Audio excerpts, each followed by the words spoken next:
Commodity 10 बजे 10 minute में आपका स्वागत है। हमेशा की तरह शुरुआत करेंगे एग्री मार्केट की 10 बड़ी खबरों के साथ। किस तरह का एक्शन दिख रहा है।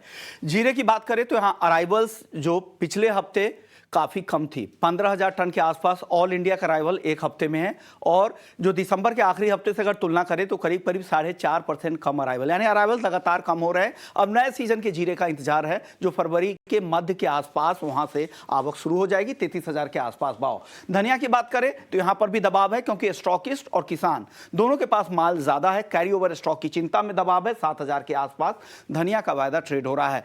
हल्दी में भी हमने फ्राइडे के सत्र में देखा था काफी मुनाफा वसूली, करीब 3% तक दाम गिर गए थे। 13,500 के नीचे हल्दी का वायदा।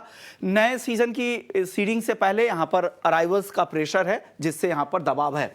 ग्वारगम 10,200 के आसपास। एक्सपोर्ट मांग बेहतर है लेकिन भाव पर उसका कोई असर अभी तक तो नहीं दिख रहा है। ग्वार सीड की बात करें तो 5,300 के आसपास, यहां पर भी अराइवल्स कम है। और कुछ काउंटर की बात करें जिसमें काफी ज्यादा है, डिमांड उसके मुकाबले काफी कम है, अराइवल के मुकाबले आधे से भी कम डिमांड है। अब आखिरी खबर जो मिंथ ऑयल को लेकर 925 के आसपास दायरे में ही कारोबार हो रहा है, लेकिन मार्केट में सप्लाई कम है, इससे गिरावट भी नहीं आ रही है, बाजार एक स्थिरता दिखा रहा है। चलिए अपने मेहमान से भी आपका परिचय करवा दें। हमारे साथ प्रो इंटेलीट्रेड सर्विसेज से दिनेश सोमानी जी है। सोमानी जी, बहुत बहुत शुक्रिया आपका ईटी नाउ स्वदेश के लिए वक्त निकालने के लिए। सबसे पहले जीरे पर आपसे राय लेंगे। क्या लग रहा है जीरे में ये तेजी जो वापस से रिकवरी आई है, क्या ये कंटिन्यू होगी? 33,000 के ऊपर क्या सलाह देंगे, खरीदारी करें? जी नमस्कार विश्वमोहन जी। अभी इसमें सलाह तो बाइंग की बिल्कुल नहीं बनेगी सर, क्योंकि सोइंग जो है ये दुगनी स्पीड से बढ़कर है और मौसम बहुत ही अनुकूल है। मतलब आप अगर कोई भी पौधे अगर देखे तो हरी भरी हरियाली दिख रही है सब, तो देख के मद्देनजर रख के वैसा नहीं लगता है कि अराइवल का प्रेशर अगर एक बार जो मार्केट में आएगा नए सिरे से, तो उसको झेलने के लिए मार्केट में इतनी लिक्विडिटी नहीं है कि मार्केट को सपोर्ट करे। तो मुझे लगता है कि जो जनवरी कॉन्ट्रैक्ट है ये 35,000 के आसपास जो भी लेवल बनते हैं, ये मुनाफा वसूली के लेवल है। यहाँ पर प्रॉफिट बुक करके बाजार से एग्जिट करने में भलाई है। और जो अगला कॉन्ट्रैक्ट है मार्च कॉन्ट्रैक्ट, मुझे लगता है ये 26,000 के स्तर जरूर छुएगा। 26,000 के आसपास ही इसमें निवेश करने का लक्ष्य बनाए। अभी हाल फिलहाल जो है ये मिड रेंज में है, यहाँ पर नए ट्रेड नए सिरे से मार्च कॉन्ट्रैक्ट में तो भी एंट्री करने का विचार न करे। 26,000 का इंतजार करें, वहां पे लेवल निश्चित तौर से आएंगे और वहां से मुनाफा बेटर मिलेगा। यानी वो लेवल का इंतजार करें फिर आप यहां पर एंट्री कर सकते हैं। और जनवरी के कॉन्ट्रैक्ट के लिए यही सलाह है।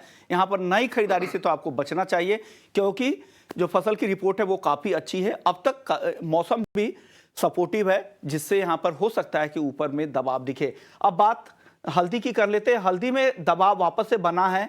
आप रिसेंट में आए भी हैं हल्दी के जो मार्केट है महाराष्ट्र के हिंगोली से।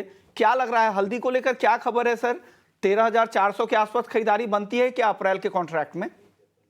जी, हल्दी को देखा जाए तो फसल को लेके कोई ऐसी बड़ी बात नहीं लगती। मतलब सबको जो एक्सपेक्टेड है कि 25 से 30% सोइंग कम है और फसल जो है निश्चित तौर से कम रहेगी। फसल में किसी का वाद विवाद नहीं। सबसे जो लोग जो देख रहे हैं वो कैरी फॉरवर्ड की जो रेंज है नीचे में 30 लाख से ऊपर से 45 लाख की रेंज चल रही है। और इसी के चलते हुए जो बाजारों में असमंजस की स्थिति है कि मौजूदा स्तर पर खरीदे या अराइवल्स आने दे उसके बाद खरीदे या फ्रेश एंट्री ले। और जीरे के जो बिकवाली ने जो भय निर्माण कर दिया है हल्दी के ट्रेडर्स में कि जो वर्टिकल राइज आती है वो हॉरिजॉन्टल, मतलब उतने ही जोरों से इसमें फॉल आता है। और इसी के चलते वेट एंड वॉच विशेष मार्केट में पड़ी है। पर मुझे लगता है कि 13,400 13,450 के आसपास की हल्दी लेने वाले को निश्चित तौर से लॉन्ग टर्म में अच्छा पैसा बनने की पूरी पूरी संभावना है। थोड़ा सा एक डर का वातावरण है लेकिन यह भय जो है बहुत जल्द निकल जाएगा और हल्दी अपने नए रंग में नए रूप में जरूर आपको देखने मिलेगी। लंबी अवधि में अच्छी तेजी दिख रही है सोमानी जी को। अब सोमानी जी धनिया की बात कर लेते हैं। धनिया बिल्कुल चलने को तैयार नहीं है, 7,000 के आसपास है, स्थिर है। हर तेजी पर यहां पर मुनाफा वसूली दिखती है। सोमानी जी धनिया में क्या करना चाहिए यहां पे 7,000 के आसपास?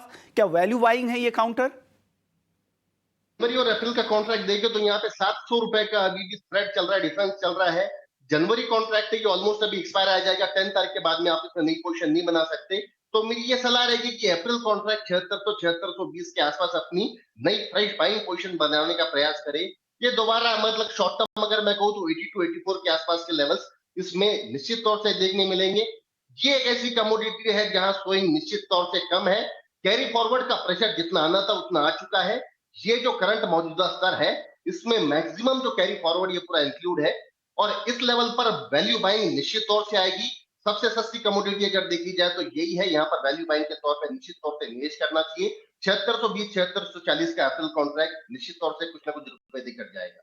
क्योंकि जनवरी का कॉन्ट्रैक्ट है वो डिलीवरी मोड में जल्द जाने वाला है, तो बेहतर है आप आगे के कॉन्ट्रैक्ट में ट्रेड करें। खरीदारी बनती है क्योंकि एक वैल्यू वाई है, इनको लगता है सोमानी जी को कि बाकी एग्री कमोडिटी के मुकाबले सबसे सस्ता भी है। चलिए अब बात कर लेते हैं कुछ और कॉन्ट्रैक्ट में, इसमें ग्वारसीड और ग्वारगम। सोमानी जी ये भी चलने को तैयार नहीं है, फंडामेंटल्स हालांकि सपोर्टिव है भाव को, लेकिन स्थिरता यहां पर दिख रही। क्या खरीदारी करे ग्वारगम ग्वारसीड आज? जी बिल्कुल, फसल कम है, कोई इसमें डाउट नहीं है और अराइवल जो है ये उसका दर्शा रही है। अराइवल्स एकदम से घट गई है मार्केट में। जो दिक्कत अभी यहाँ पर ट्रेड हो रही है वो है इसमें डीमैट का स्टॉक, मतलब 30,000 टन ग्वारसीड और ग्वारगम लगा है और निरंतर लग रहा है। और जिस कमोडिटी में मोस्टली डीमैट लगता है वो कमोडिटी स्थिर हो जाती है या एक थोड़ा सा अनबायस्ड जोन में चली जाती है। बट वैल्यू बाइंग के तौर पे मुझे लगता है कि 5300 के अंदर की ग्वारसीड लेने में हर्ज नजर नहीं आती है। जो मेजर ब्रेकआउट है इसमें या जो मेजर मूवमेंट बनेगी ये 5480 के ऊपर ही बड़ा एक मूव बनेगा। हाल फिलहाल एक रेंज बाउंड से एक्टिविटी लगती है, लेकिन इंट्राडे के तौर पर 5300 के अंदर की क्वार्टर बाय करने में कोई दिक्कत नहीं। ओके, अब ग्वार के बाद कॉटन की बात कर लेते हैं। कॉटन में डोमेस्टिक मार्केट में तो प्रेशर है ही अराइवल्स का, ब्राजील में भी रिकॉर्ड उत्पादन की खबर है। क्या लग रहा है और कमजोर हो सकता है क्या ये काउंटर? कॉटन कॉटन के दोनों पर राय दीजिएगा। जी, निरंतर मैं आपको कह रहा हूँ कि जो इंटरनेशनल मार्केट है, अगर आप एनवायरमेंट का कॉटन देखते हो तो बहुत ही रेंज बाउंड, अभी नहीं एक पूरा साल भर भी अगर आप देखो तो 78 और 85 ये रेंज में ही मार्केट चला है निरंतर। कोई ऐसा सकारात्मक व्यू या सकारात्मक में कोई संकेत नहीं आ रहा जो बाजार को एक बूस्ट दे सके। लेकिन इंडियन के हद तक अगर मैं कहूँ तो मुझे लगता है कि एनसीडेक्स वाली जो कपास है ये मुझे लगता है कि 1540 1545 की रेंज की एक बार बाइंग करना बनती है। यहाँ से दोबारा हमें अपमूव कम से कम 1600 1605 का देखने मिल सकता है। तो एनसीडेक्स से कपास में मैं कहूंगा कि यहाँ पर एक वैल्यू बाइंग बनती है। शॉर्ट टर्म एक पुल बैक रैलीज हमें जरूर देखने मिल सकती है। कॉटन सीड ऑयल की अगर बात करूं तो मुझे बहुत ही रेंज बाउंड लगती है। नीचे में ये 2640, ऊपर में 4820 3820 3830 यही रेंज लगती है। ऊपर अगर कोई लेवल देखने मिलती है तो 2820 के आसपास आप शॉर्ट सेल कर सकते हो और दोबारा अगर 2700 के अंदर मिलती है तो यहाँ पर आप बाइंग कर सकते हो। ट्रेडिंग माफ कीजिएगा, ट्रेडिंग जोन के लिए काफी बढ़िया कमोडिटी है। ट्रेडिंग जोन एक दायरे में चल रहा है तो ट्रेडिंग करने में इसमें ज्यादा मुनाफा है। पोजीशंस लॉन्ग टर्म होल्ड करने के लिए कोई अभी हाल फिलहाल ऐसा संकेत नहीं नजर आता। ओके, यानी आप एनसीडीएक्स कपास को खरीद सकते हैं, कॉटन के एक दायरे में रहेगा, ऊपर में बेचे 2820 2840 के आसपास ऊपर में बेचे और नीचे में 2700 के नीचे या 2700 के आसपास खरीदारी के मौके देख सकते हैं। सोमानी जी, नॉन एग्री मार्केट की अब शुरुआत कर लेते हैं। गोल्ड और सिल्वर में फटाफट से बताई, कई अहम ट्रिगर भी है इस हफ्ते। पिछला हफ्ता लेबर मार्केट में जिस तरह से स्ट्रेंथ दिखा, संभावनाएं कम हो रही कि मार्च में दरों में कटौती होगी, लेकिन अब इंतजार है सीपीआई डेटा के, पीपीआई डेटा जो गुरुवार शुक्रवार को आएंगे। क्या करना चाहिए गोल्ड सिल्वर में सर? जी बिल्कुल, नॉन फॉर्म पेरोल्स अगर हम देखते हैं तो बहुत अच्छे सकारात्मक संकेत वहां से आए हैं और इसी के चलते ये लग रहा है कि गोल्ड में जो प्रेशर बना था उससे ये इसी के चलते बना था।